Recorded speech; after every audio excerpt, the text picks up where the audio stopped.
नमस्कार दोस्तों, अगर आप भी खांसी जुकाम और हड़कल से परेशान हैं, आपके भी हल्का फुल्का सर में दर्द है, शरीर में दर्द है और बहुत जुकाम और खांसी ने आपको दुखी करा हुआ है, तो आप यूज़ कर सकते हैं। जैसे कि आप अपनी स्क्रीन पर देख पाएंगे चेस्टन कोल्ड टैबलेट, जो कि ट्रिपल कॉम्बिनेशन के साथ में आती है। Cetirizine dihydrochloride, phenylephrine hydrochloride and paracetamol combination में। ये आपको तीनों कंडीशन में रिलीफ देगी।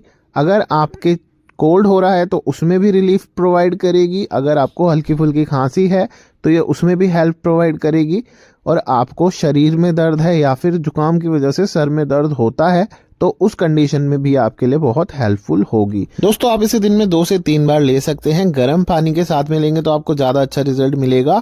इसकी डिटेल्ड इन्फॉर्मेशन के लिए आप मेरे चैनल को भी विजिट कर सकते हैं, आपको कंप्लीट इन्फॉर्मेशन मिल जाएगी। बाय बाय, मिलते हैं अगली वीडियो में।